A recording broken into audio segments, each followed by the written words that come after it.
Bonjour et bienvenue.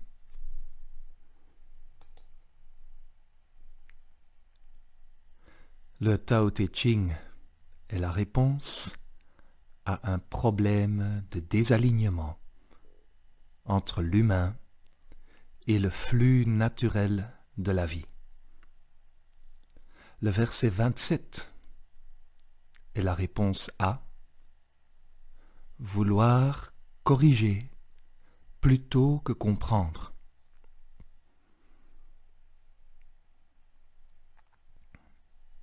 Un bon voyageur n'a pas de plan fixe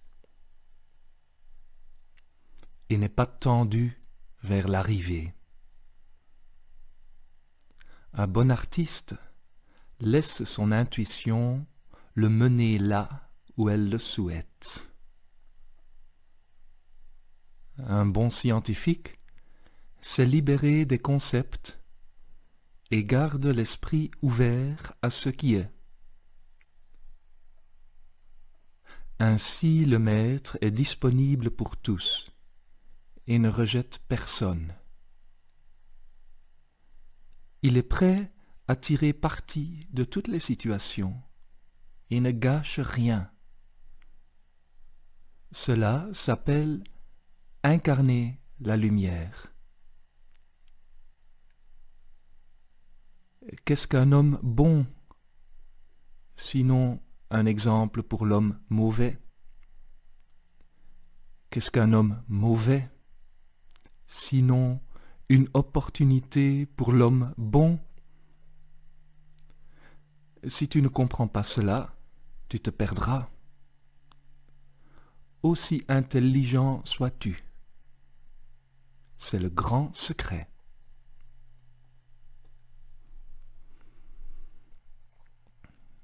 Un bon voyageur n'a pas de plan fixe et n'est pas tendu vers l'arrivée. Le bon voyageur, c'est celui qui est déjà arrivé là où il est. Et donc il peut voyager, il est toujours arrivé.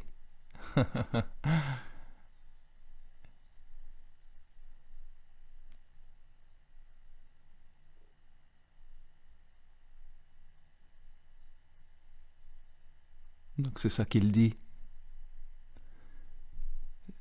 Si tu es détendu au repos dans le Tao est le Tao partout. Il n'y a pas d'endroit qui ne soit pas le Tao, donc tu es à la maison partout.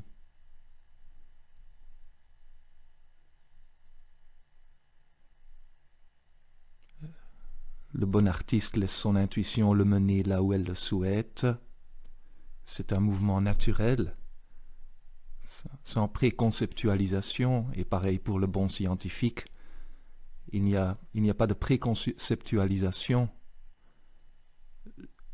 Je fais pareil. Je ne connais pas les versets du Tao par cœur, et donc je pousse sur record.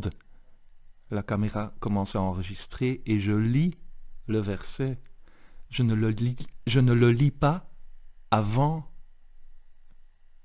et je ne réfléchis pas à ce que je vais dire. Donc oui, ceci, pour chaque verset, c'est de l'impro à 100%. Disons que je compte sur le Tao pour dire ce qu'il faut.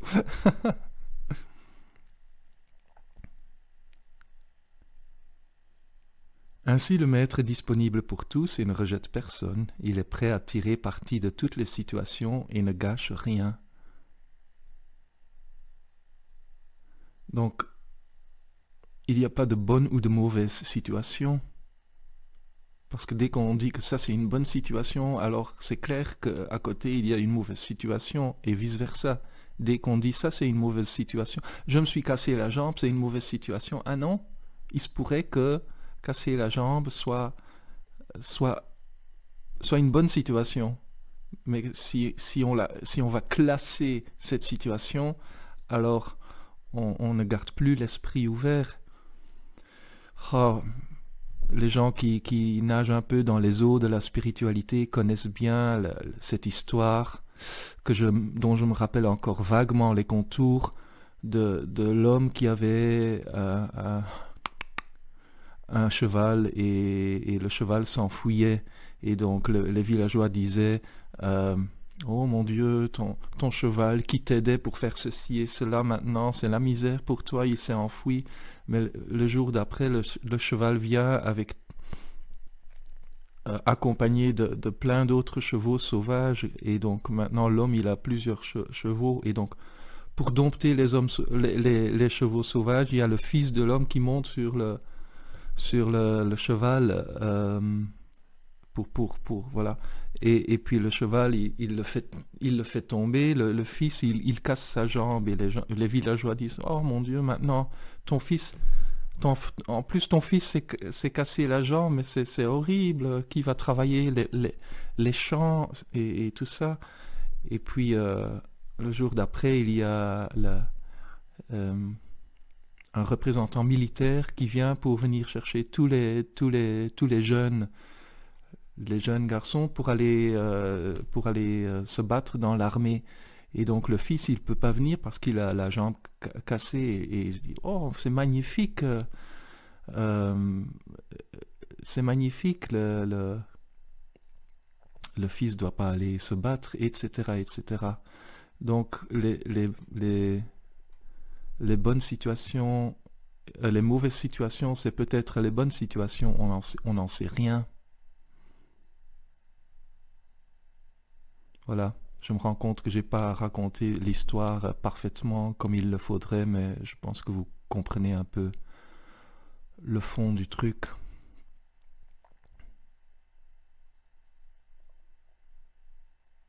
Et donc ça s'appelle incarner la lumière. La lumière, c'est comme le soleil. Le soleil éclaire tout, hein, le saint et le pécheur, comme on dirait. Le soleil éclaire tout un chacun.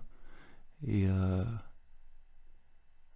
c'est ce qu'on pourrait appeler l'amour inconditionnel. Le soleil ne va pas choisir je ne vais éclairer que celui-là et celui-là, il n'a pas droit à la lumière.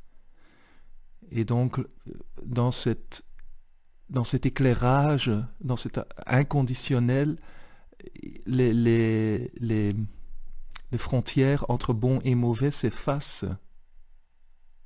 Et le maître, avec son intuition profonde, peut voir ce qui se cache derrière les apparences, derrière les coulisses, en coulisses.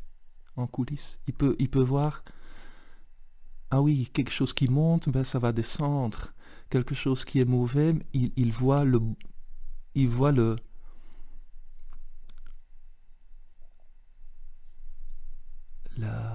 la possibilité, il voit la possibilité du bon dans le mauvais. Il voit la possibilité du mauvais dans le bon. Donc, le Tao, c'est toujours cette sensation d'équilibre. La voie du milieu, la voie sans résistance, la voie du ni ceci ni cela. C'est comme ça que le Tao se comprend. Et donc, qu'est-ce qu'un homme bon, sinon un exemple pour l'homme mauvais? Qu'est-ce qu'un homme mauvais, sinon une opportunité pour l'homme bon? Si tu ne comprends pas cela, tu te perdras. Tu te perdras parce que tu vas te perdre dans le jugement. Tu vas dire « je suis bon parce que l'autre, il est mauvais ». Et tu vas t'y croire. Tu vas développer un ego surdimensionné. Et à un moment donné, tu tomberas parce que ton ego deviendra trop lourd à porter. Aussi intelligent sois-tu, c'est le grand secret.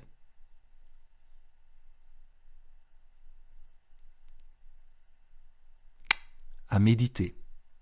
Je vous embrasse bien fort. À bientôt.